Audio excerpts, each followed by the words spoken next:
Well, hello, everybody, and welcome to another edition of the What the Hell podcast with Mike Hale. I hope everybody's doing good. We're getting some good spring weather, been getting a little showers in. You got your garden planted? I hadn't got a lot planted, got some tomatoes planted, about it. But I'm gonna get some more going. I didn't get my stuff done on Good Friday like I planned to. Hold on just a minute. Well, I had some, don't know what I did with it. But at any rate, I guess I don't have to have it. There's what I'm looking for. All right. But yeah, welcome again to another edition of the What the Hell podcast with Mike Hell, and I appreciate you tuning in. Hope you'll go back and listen to some previous editions. If you have not listened to those, go back and listen to those. And this is the episode of where we're going to do the secret word for the fishing rod and reel giveaway that I have bought. I've got the Hoss Zebco 404 set for a boy and the Zebco 202 ZB set for the girl. So if you know of anybody between a boy or girl between the ages of 6 and 12, somebody was laughing the other day telling me, do you think folks between the age of 6 and 12 listen to that podcast? And I'm like, well, no, probably not. But what I had intended, maybe I didn't make myself clear, is that a mother, father, grandparent, aunt, uncle, even a kid, neighbor's kid, if you know a kid, boy or girl between the ages of 6 and 12 that would like to have one of these fishing sets, they can certainly get it. I don't care where they're at. They don't have to be local around here, and I hope this gets out across to a lot of folks anyway. So if they live in California and you send me their name and along with the secret word that's going to be included in this podcast, I'm going to tell you when that is, and I'm not going to wait too long to tell you that. But if you know a boy or girl between the ages of 6 and 12, if you'll email me their name and their age and what the secret word is at hoss858aol.com, that's HOSS858 at AOL.com, and give me the name, I'll do a drawing. And I'm assuming, and I just imagine that I'm not going to have a whole lot of them in there. So if you know somebody and you enter, there's probably a pretty good chance that they can win this thing. If for some reason I don't get any responses to do that, I'll find out another way to give them away. But we're going to try it this way and see if we can get any response from it this way. Don't know if it'll work or not, but we're going to try. So, hey, saying that, I'm going to go ahead and give you the secret word out of this podcast that you need to email to me right now. And you won't have to listen any longer if you don't want to.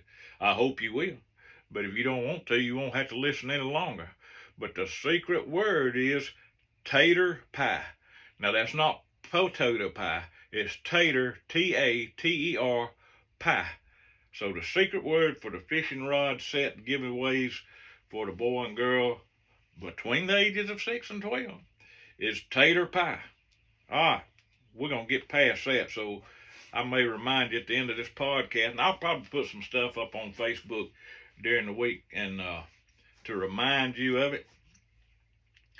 And I may even put some of this up, recording of this up, and you can look at this recording right here and see it. But it's tater pie anyway. So what we're going to do is when the next episode comes out in 2 weeks from Wednesday, what is the date anyway? Anyway, 2 weeks from this episode, which will be, 12th, 13th, whatever it is, I'm going to draw a name if we have enough.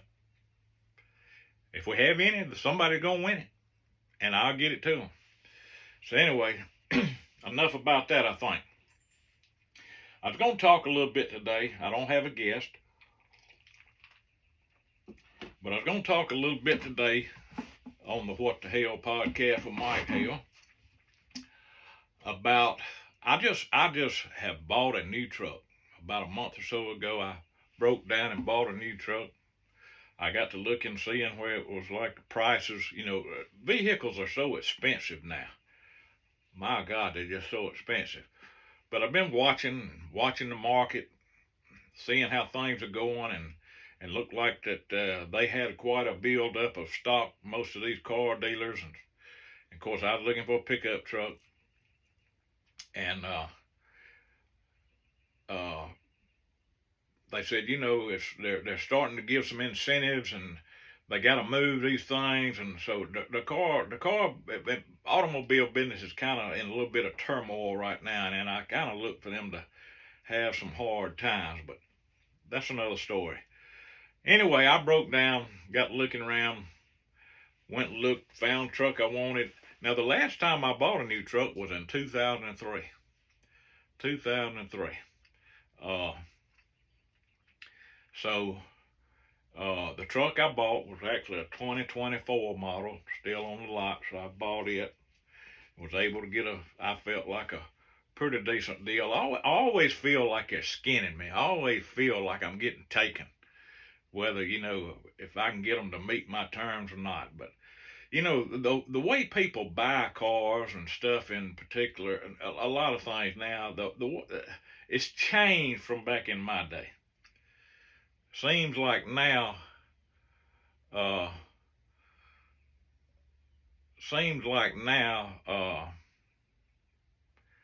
people, back in the old days, we were concerned. In other words, in 1982, I bought my first new truck. I'd been at the fire hall not too terribly long, and it was kind of an old fire hall standing joke that, yeah, you can tell a new fireman because the first thing you're gonna go do is buy a new truck. So I didn't want to break that deal up. So shortly thereafter, I'd gotten hired in 1982, which was January 16th, 1982. I can tell you the exact day. I don't remember. It was maybe 5, 6, 7 months later. I bought a new truck, and it was a S10. They had just come up. Chevrolet had just come out with the S10, and I think the truck was about $8,000. And I don't think I made but about $9,000 a year. So $8,000 was a lot of money to me, and I had looked at some full-size trucks, and as I recall, some of those things was about $12,000. And I thought, well, ain't no way I can afford one of them. But I was tickled to death with the S10. I got the S10 truck. I really liked it. But the way I bought trucks then, or vehicles then, is the same way I do it today. What I'm looking at is, the car salesman, they're going to ask you like two questions right off the bat, and you don't never answer these questions. You just leave them hanging. But they're going to ask you is, are you going to trade anything? What are you going to trade? The other part is they're going to ask you is, what do you want your payment to be? Well, don't worry about my payment, and don't worry about I'm trading anything. So you just kind of leave them hanging on that. And I've gotten where I don't trade anything. I keep something till it completely dies, but I don't trade anything. But they're going to ask you those two questions: what are you trading? What you want your payment to be? Well, the way it is now, they'll make your payment be whatever you want it to be, pretty much. I mean, you look at how much some of these pickup trucks now, you can get into $90,000-$100,000. Now, I didn't get anything quite that high, not near that high, quite actually. How you like that? But actually, it was not anywhere near that. So, and I had to do a little dickering. But what I did was, in the old days, like I say, I still buy them somewhere. I go in there and I say, you give me the bottom dollar on that truck, tax, title, drive out, and I'll tell you whether we can deal or not. Well, and you look and you read these things, and people talk about, well, they're going to charge you this fee, and they're going to charge you this fee, and they're going to charge you this fee, and those aren't real fees. Those are built-in things. They just making money. Well, they do have built-in money on every vehicle from these car motor companies. It's called holdback, or they may have other terms they use, but it doesn't show up anywhere. It's not on. If they show you the invoice, they gonna get money. If it says, hey, they got $23,000 in this truck, well, they ain't really got $23,000 in the truck. Now, I'm gonna make somebody mad that sells cars or whatever, new cars. Now, we talking about new cars. I'm gonna make them mad maybe by telling them. They're gonna say, oh, that's not true, but they all have some form of that. So, at any rate, I go in and I'm gonna tell you, I'm gonna figure out what I think I can do and what the truck or the vehicle's worth, and that's what it's gonna be. And of course they're going, well, let me go see him or let me go see him. But so I'm not doing the payment thing. If you, I want the drive out price. I don't care what kind of fees you got in there. You call it whatever you want to call it. You just add my tax title and all that, but you call the fee. I'm looking at the bottom dollar. In other words, if I'm going to give you $40,000, I feel like that's what I'm going to give you. I'm going to give you $40,000. You break the fee down however you want to. But that's what I'm giving you, tax title, drive out, the whole shebang. And not too many people do that anymore. They're just looking at the monthly. Hey, I can make a $600 a month car payment. Well, okay, well, we'll just run that thing out. What can you pay down? We'll run that thing. What are you trading? Well, we can give you this on your trade, and we'll run that thing out for 7, 8 years. Well, I remember when they went from financing cars from 3 years to 4 years, and a lot of people thought, man, that's just ridiculous. I cannot believe somebody would finance a car for 4 years. But anyway, it's not unusual for them to run them out 6, 7 months. But they are a whole lot higher now, and incomes have not gone up on the whole as much as car prices have. So I understand, some people got to do what they got to do. But for me, I'm gonna tell you the drive out. This is the drive out price. Found a couple trucks I liked. One I really particularly liked, for the simple reason it had a V8 in it. I ain't too much about all these smaller engines with the turbos on them and all. And I think some of them good engines, don't get me wrong, but I just, old school, I wanted the V8. So I found one with the V8. They had some incentives, some stuff marked off of it. I went and talked to the man, told him, give me the bottom dollar price, tax title, drive out price. He figured it up, gave me a piece of paper, with the prices on both those two. I told him, I said, I'll get back with you. I said, I'm not a spur of the moment type person. I'm gonna have to look at it, gonna have to study it. Brought them home, looked at them. I usually don't do a lot of business like that on the phone, but on a Friday afternoon, I thought, well, I'm gonna call him up. This is what I think I'll do on the one with the V8 in it that I really like. I'm gonna offer him. I'm gonna make him an offer on it and see what he'll do. So I actually offered him less than I was actually willing to pay, which is, the old game you play. I called him up. Very nice young man, very helpful. Anyway, I told myself, I looked at these papers. I said, the one with the V8, I really like. I'd like to buy that truck. I'd like to make you an offer. If you can do this, I'll give you this. He looked, oh, I can't do that. Ain't no way I can do that. Can't do that. The price I gave you is the bottom dollar price. That's the bottom dollar price. I said, well, really, if you look at some of the incentives and things you offered, you really not gotten down all the way. Well, that's all we can do. That's all we can do. I said, well, I'm willing to do this amount of money.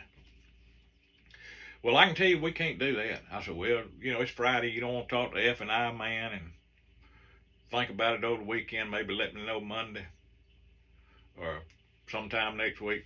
Well, I can tell you we can't do that. We just can't do that. We just can't do it. I said, okay, well, I'm not going to call you back. That's my final offer. I'm not going to call you back. If you think you can do it, that's fine. Well, Mr. Hale, I can't call you back either. I know we can't do that, so I'm not going to be calling you back. I said, okay, I understand. I'll just look somewhere else. But I'm going to buy a truck. So I thanked him. I said, you've been very nice. I appreciate your time. Thank you for all your time. Thank you for all your help. But look like we're not going to be able to do a deal. He says, okay, I appreciate it. I appreciate you talking with me, giving me a chance. So at any rate, I get out in the yard. I don't remember what I'm doing now. I think I might have been doing some weed eating, cutting some grass or something. Got my cell phone up here in my bib of my overalls where I would keep it. phone rings. Lo and behold, guess who it is? The young man from the car lot, from the dealership. uh, I know I said I wasn't going to call you back. I said, yeah. He said, but I talked to the F&I man. Do you think you can do so-and-so? If we do so-and-so, you think we could make a deal? I said, well, like I told you, I don't do all this jumping back and forth stuff, but I said, if we can do this, I'll do this and we'll make a trade. He said, let's do it. So I said, that's fine. You let me know when you got it ready. I'll come up there and I'll get it and we'll make a deal. So that's what happened. Anyway, I got the truck, really like it. Like I say, the last time I had bought a new one was back in 2003. Prior to that, it was 1982. But I got to thinking about overall, about how things have changed. You know, I talked about most people don't do the bottom dollar price on a truck or a car vehicle purchase anymore. It's all about the payment, and I understand that. That's. But I think people would be better served if they look at the drive out price and then tell them, I can make this payment. So it's just not my thought. I'm old fashioned. It's not a good idea to go in there and tell them, oh, well, I can make $800 a month car or truck payment. Because they'll make it $800 a month and you'll wind up being underwater, which I understand is going on with a lot of folks right now. They're underwater on what they owe on that vehicle as far as what the vehicle's worth. And, everybody's not in the best position. I'm not a rich person by any means, but I've been blessed to where I've had the means and ways to where I could get a vehicle when I needed to, and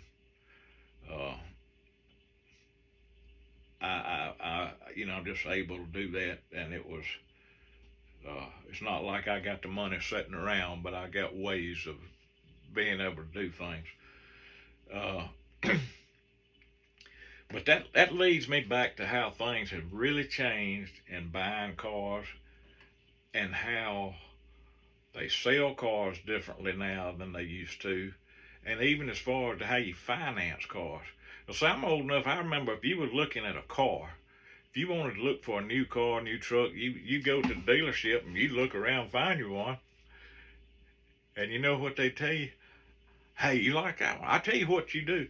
Take that thing home, keep it this weekend, drive it around this weekend, just bring it back Monday. Drive it a day or two, see what you think about it. Well, I don't think that happens anymore. It may be in some small town somewhere or something, but it don't happen around here. But at any rate, that was the way it used to be. You go and they didn't necessarily know you that well. I mean, it's not like all these car salesmen I went and did that with. And I didn't always buy the car. I think have second thoughts. I'd may take it home, drive the weekend, so nah, I can't buy this thing. I don't need this thing. So sometimes you take it back, say, hey, I like it. But their idea was, hey, let them take the car home. They're going to drive it this weekend. They're going to get used to it, and they're going to like this thing, because this is a nice vehicle. We're going to sell that car. Well, the other thing that's different is I'm talking about the financing part that getting back to, unless you just had the money, which some people did. They had the money, they just write them a check without any financing. They already had the money, didn't have to go to the bank and get the money, put it in the account, write a check or whatever. But even as a young man, of course, banks were different at that time. Now I'm talking 20, 30, 40 years ago. Most banks were probably locally owned, and you didn't have all these federal banking regulations and things like you have now. So it was easier, and it seems like then you had more. Now there's some people probably got a pretty good relationship with a banker that does a lot of business. I'm not doing a lot of business and don't really don't really know the bankers that much anymore, but things have changed because there's so much online banking done, or all this other stuff. But back then, you went into the bank, you knew the folks at the bank.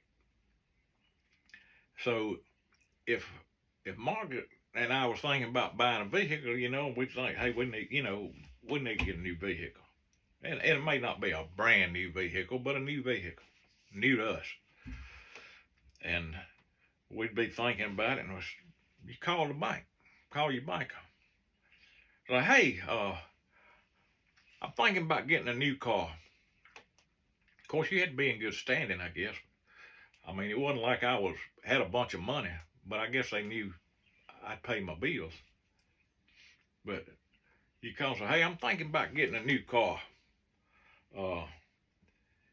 Reckon you can get me a loan, help me buy a car? I tell you, and then what they tell you, yeah, I tell you what you do, just go on and get you one, just go on and write a check. We'll cover the check. Come on in here next week sometime. And we'll fill out the paperwork. Now, like tell you, now you got to stay within reason, and you had that relationship with them back there then. But I was telling some young folks about this, that's a lot younger than me a while back. I said, yeah, it used to be you go buy a car and they just give it to you until you drive it over the weekend or the next couple of days, and come back. And I said, yeah, you call the bank. Hey, I'm going to go buy a new car. And said, all right, just go write a check. We'll cover it. Come in one day and we'll take care of the paperwork. And they're like, I can't believe this.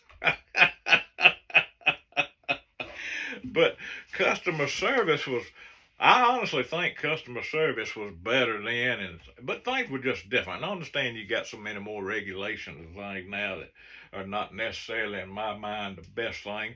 But also, I think people were a little truer to their word back in those days. They knew if you were going to make the payments or not, or unless just something happened, you really got in bad shape, and then they'll try to work with you, but things were just different. I mean, realistically, I know I could go in the bank when I was 16, 17 years old and borrow money for 90 days because it happened a time or two.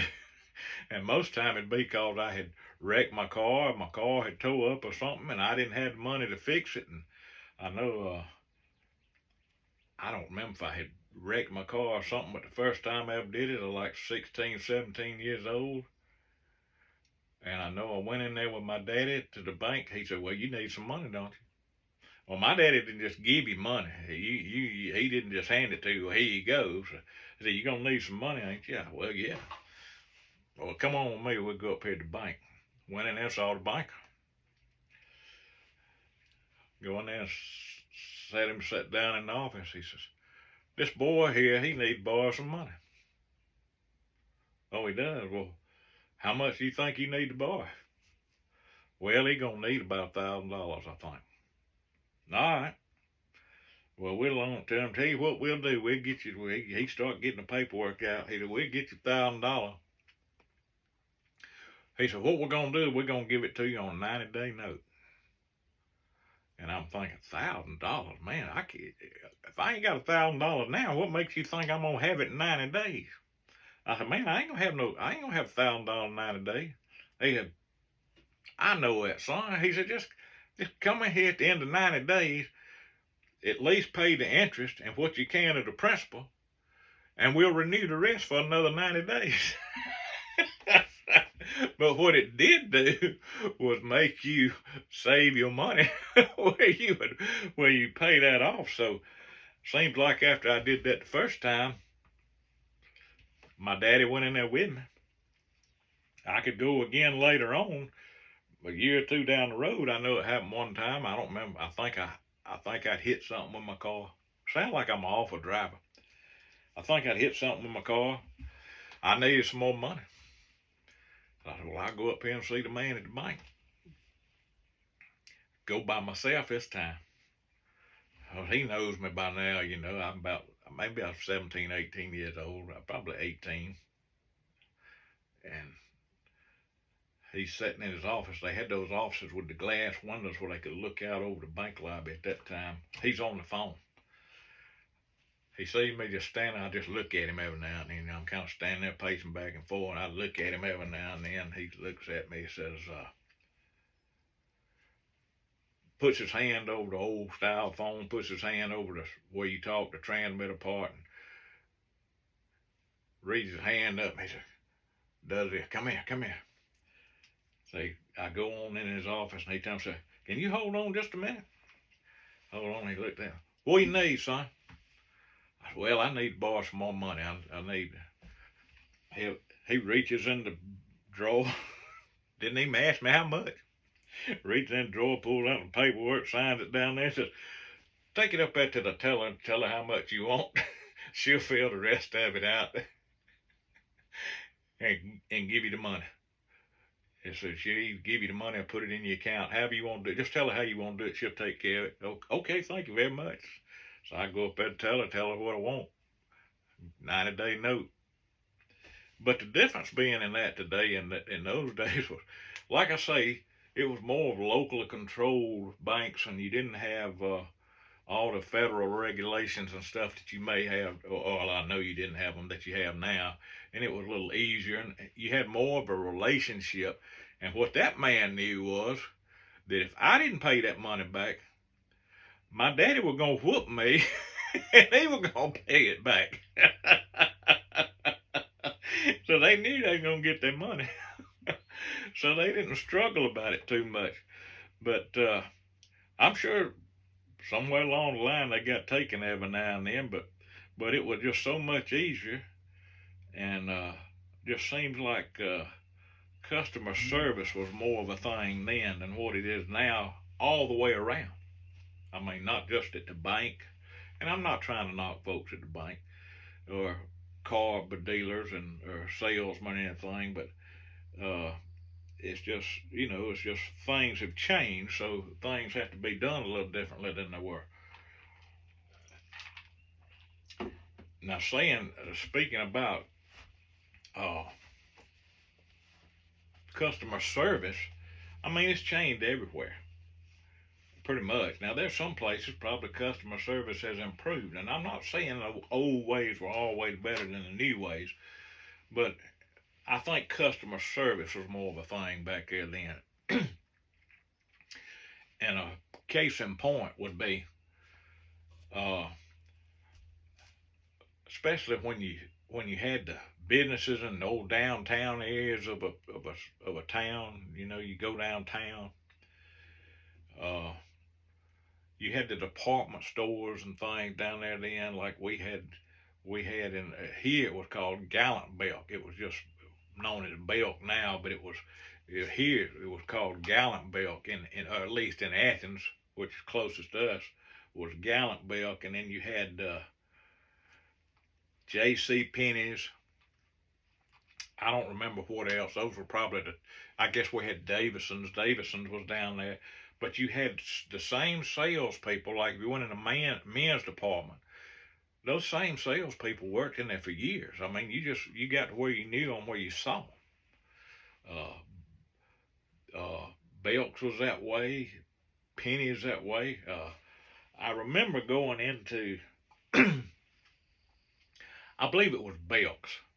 I was in high school getting one of those homecoming dance times or something or other. I need a new suit. Of course, at that period of time, you're growing, you got growth spurts. You're growing like a weed. So it was nothing, have to get a new coat or a new suit. And I guess I was going to one of those dances, homecoming or something. And my mom and dad told me, well, I guess, you just have to go get you a new suit. And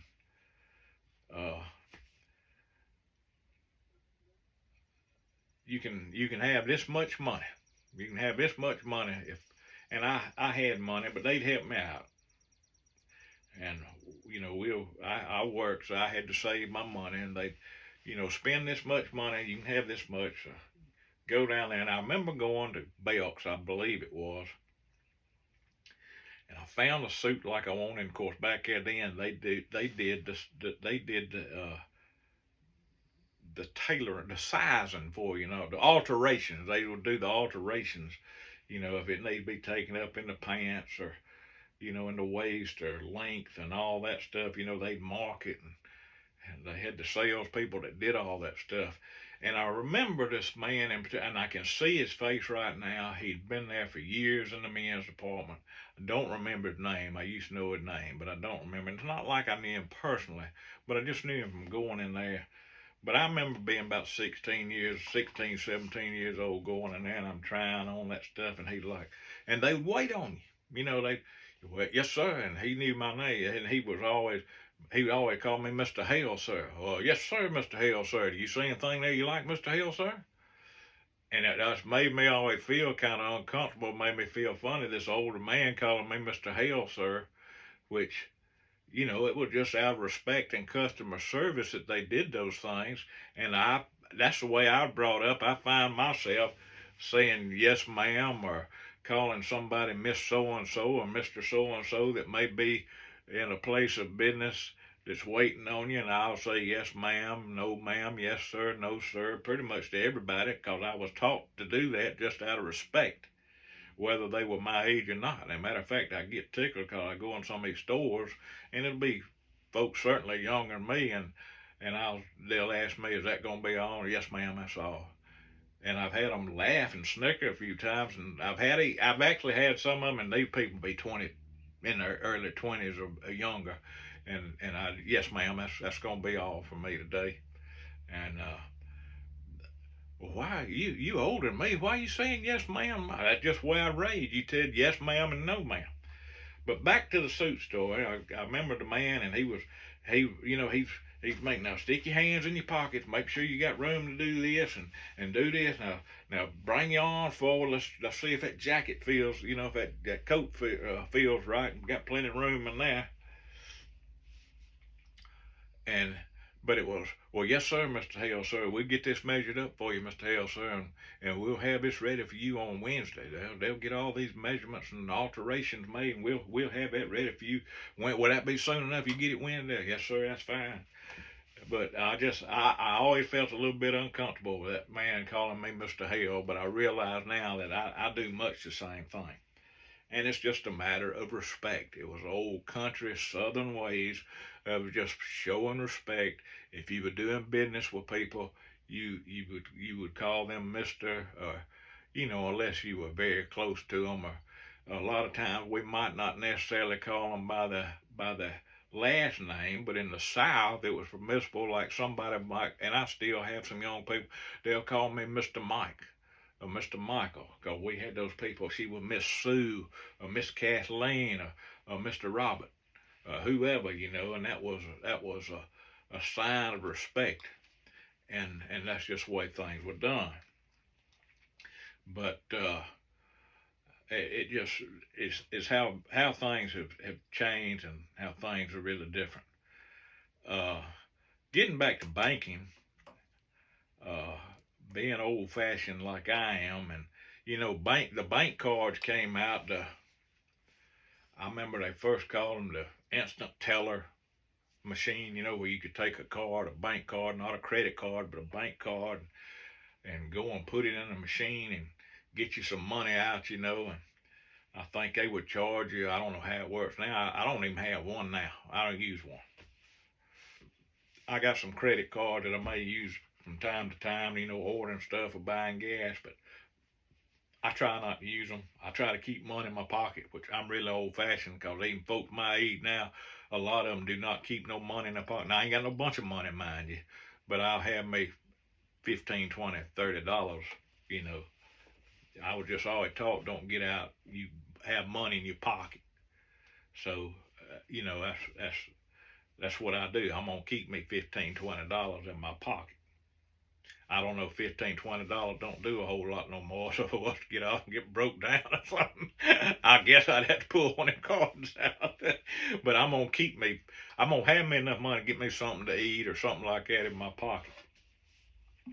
But the bank cards came out. The bank cards are taking off now. The banks love them. We talking about banks. The banks love them because those businesses that use those cards, if you go buy something on those cards, it don't matter whether it's a debit card, credit card, whatever it is, every time that thing's swiped, and you got about 3 or 4 big banks that pretty much own everything now, they get a swipe fee. In other words, that business is going to pay anywhere from like 3 to 6% for using that. And I read an article, it's probably been a year or two ago, and it was probably from like 1922, and I think it's like 4 major banks now, and they were talking about the swipe fees, how the banks love them because they're making money off you using that card, not using cash.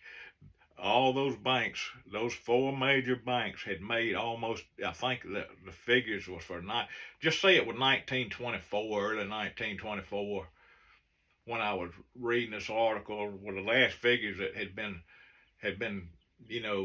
figured up and all was like from 2022. So they were saying like in 2022, the banks had made almost $1 billion just off swipe fees. So you think about how many people use those cards and swipes those things at least once. A lot of people do 5, 6, 7, 8 swipes a day, and they're getting that 3% up to 6, 7%. Yeah, they like those swipe fees, so they're making money. And the thing about it is, businesses they got to pay that, so they have that built into their prices already. So whether you use cash or whether you're using a card, that fee is built into their prices already. So you're paying it whether you use cash or not. So that's one of the things that has driven prices up.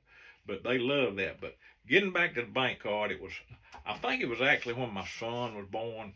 So this would have been about 1985. At least in this area and my old self, that was when we had first got a bank card, a debit card, and I never really used it much. But I think it was when my son was born. So we're up there in the hospital. I don't think Margaret was in the hospital but a day or two. We're in the hospital, and I know one night a buddy of mine came up there to see and visit, and I had stayed up there all day, and I guess I didn't have any money. I had spent my money, and it's kind of later in the evening, and it seemed like it was on a Sunday night, and it was back in those times where you still had a lot of businesses that were closed on Sunday, except maybe for restaurants and things, and maybe just the fast food restaurants. Even at that were not closed on Sunday, at least in this area.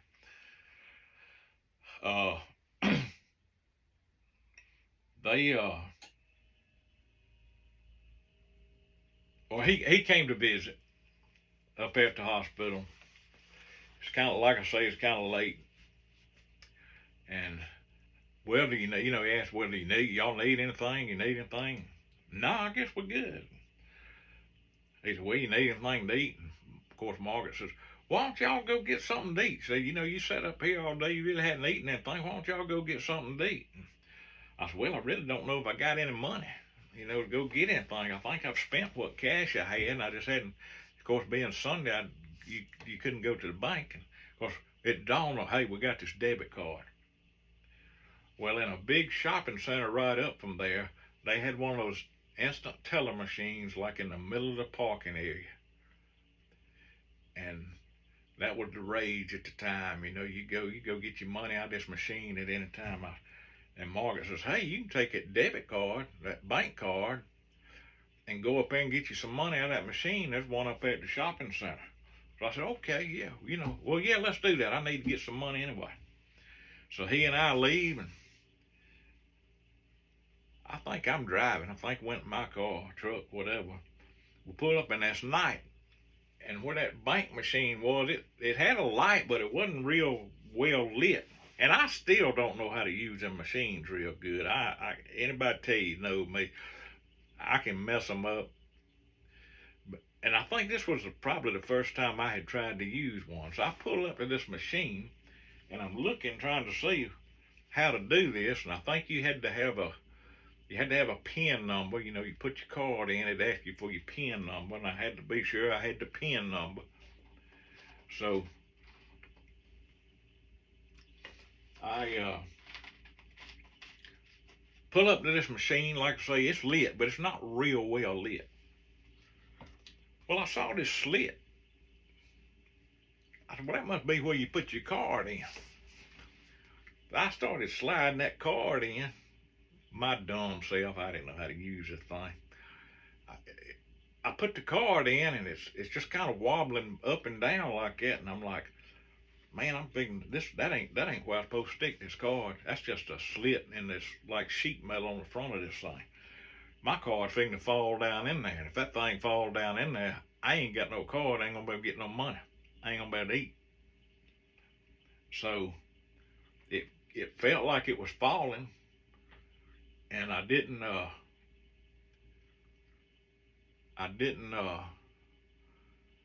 what to do. So I said, I got to keep pressure on this thing. Well, it was almost in there, and for some reason I couldn't pull it out. So I reach in my pocket and I get my pocket knife, and I got that pocket knife kind of trying to pinch it, I guess, to hold it where it wouldn't fall down in there. Well, I realized then, I asked my buddy, I said, Tim, you got your pocket knife? I knew he had one. I said, bring your pocket knife here. I done had to get out of the car. Because see, then it wasn't fixed where you could just pull up in the car. You had to get out of the car and get out and walk up to it. I said, come here and bring your pocket knife here. So I got mine up here. I said, take yours and stick it down there up on it. Let's pinch that thing and pull it back out, because it's just about to drop off down in that machine, and I'll never have that card again. So he gets his knife, and we got that card pinched with my pocket knife at the top, his pocket knife at the bottom, if you can imagine how that worked. And we're trying to pinch that thing and pull it back out.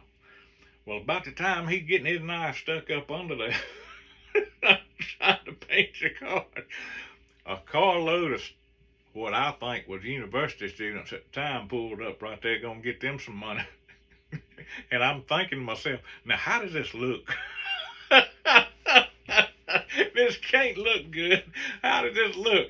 We got a pocket knife stuck over in the thing, and I'm thinking, it just had really crossed across my mind good, but how does this look? And I hear one of them say, hey, y'all, look, they're ripping that machine off. And we both laughed. Said, no, man, no, we ain't ripping it off. I said, I put my card in the wrong slit. This is not the little slot where you're supposed to put your card. And one of them boys looked, he said, no, where you put your card is over yonder. He said, it's over there to the left. Well, I didn't know. Well, we finally got my card pulled out of there. And one of them showed us exactly how to use this thing. I thought I knew how. So I did finally get me some money, and we got us something to eat.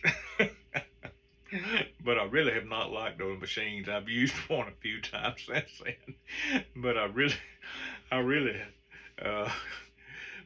hadn't used them a whole lot. And like I say, I don't even have a debit card now. I just get Margaret to go to the bank, or I go to the bank and get me some money, and I stick a little bit in my wallet. Cause I ain't got a bunch to be getting no way, but I'm gonna have me $15, $20 in my wallet, so I can at least get something to eat. And it's kind of hard now sometimes to get you something to eat for $20. So maybe I get 30. I might need to have 30 in there, but I don't go out and eat a whole lot anymore. At least not like for lunch or something. Well, not any time really. But saying all that, things just really have changed. But I laughed. I think about that now, about my old country self trying to use a debit card machine, didn't know how to use it. And them guys pulling up there thought we were trying to rob the thing. They were getting kind of nervous, you could tell, and I had to do some fast talk. I said, no, man, no, we ain't trying to rob this thing. I put my card in the wrong slit. me. Also, now having said that, I want to give a little plug if I can. Talking about eating. I want to give a little plug. Now, what good Southerner does not like Brunswick stew or hash? I know I do. And if you want some good Brunswick stew, if you live around the Oconee County, Georgia area, the Oconee Rotary Club is selling stew, and all the money is going in support of the Alzheimer's Association. And I'm sorry, I don't have the information sitting here with me. I meant to bring it with me so that I could tell you exactly right. But it's all the money that they make off of this is going to help to look for a cure for Alzheimer's, and I think maybe even help with treatments for Alzheimer's. But at any rate, it's for a real good cause, and it's good Brunswick stew. I've eaten several quarts of it now, so I can tell you it's good Brunswick stew. They make it locally. It's made, I think actually a buddy of mine, Rick, makes this stuff. And I'm going to give you some more information on that a little later on, but I did want to bring it up right now and tell you, if you live around the Oconee County, Georgia area, as I say, you can contact an Oconee County Rotarian, or you can go to Jack's Cheesecake on Highway 441 in Bishop. They sell it there, and you can purchase you a quart or more. Get all you want. And I think let me not give you, I do know how much it is. I think it's $12 a quart. Very much worth that. If you've ever made Brunswick stew or hash, you know it's kind of a costly thing to make. And if you make a little bit, you just well go ahead and make a lot, because a lot of work goes into it. But it's very good stuff. I think it's my old buddy Rick's family recipe. So there again, as I say, if you live in the Oconee County area, and I'm going to give you some more information on this later, Oconee County, Georgia area around, get in contact with Oconee County Rotarian, and I don't know if they got a Facebook page, or I apologize, a Facebook page or a website or whatever, but just ask for Oconee Rotarian, and somebody can get you in touch with them, or you can stop by Jack's Cheesecake while you're getting some of that delicious cheesecake that they have there, old Jack makes, and you can pick you up a quart of that Brunswick stew. Excuse me, real good stuff. So try you some. It'll make your tongue beat your brains out. All right. So I'm gonna get back to finishing up here. I'm gonna tell you again. Now, y'all, if you know somebody, you got a child, grandchild, neighbor, kid, somebody you know, boy or girl between the ages of 6 and 12, the secret word that you need to email me is tater salad. Tater salad. Not tater salad, tater pie. If you give me tater salad, I'll take that. But it's tater pie, tater pie. If you remember one of those episodes, I talked about the old man used to lead singing in church, talking about they changed the words from in the sweet by and by to tater pie. I could eat tater pie till I die. So that's where I got that from. But if I've confused you by saying tater salad, I'll take tater salad or tater pie, either one. So send that to me. Send me a child's name and their age, between the age of 6 and 12. Boy, one for a boy, one for a girl. Got them right here. I'll get them to them. I'm going to draw a name, send it to me at my email, hoss858@aol.com. I'm going to do a drawing. Hopefully I'll get some submissions for that. If that's the right word. I don't know if that's even the right word or not. But send me something, and I'll do a drawing in 2 weeks from Wednesday, April 30th. And what's that going to be? May 14th? Whatever that Wednesday is, from 2 weeks from tomorrow, April 30th, I'll do a drawing, and some lucky children are going to get these little fishing rigs. So I'm thinking if you even submit somebody, you're going to have a real good chance of them winning them. So if you know a kid that you want to have those, holler at me with the email right there. and we'll get them out to them. Listen, I appreciate you listening in. Hope you got a little entertainment out of this. I know I certainly did. Just running my mouth entertains me, obviously, as you can see. Been talking about some old stories, some old times. I enjoy it. Hope you've got a little enjoyment out of it, and I hope you'll go back and listen to some of those previous editions too, if you've not listened to those. So that's going to get us out of here for now. Hope everybody has a real good day. I hope that we'll have some good spring weather. Hope you get your garden planted if you haven't got it planted already, and I hope you have real good luck with it. Having said that, I'm going to end like I always do. As my old buddy Julio used to say, don't you ever forget the power of prayer. You'll be glad you didn't. And also, that's going to wrap it up for right now. So, get me out of here, Percy. See y'all. Thanks for watching.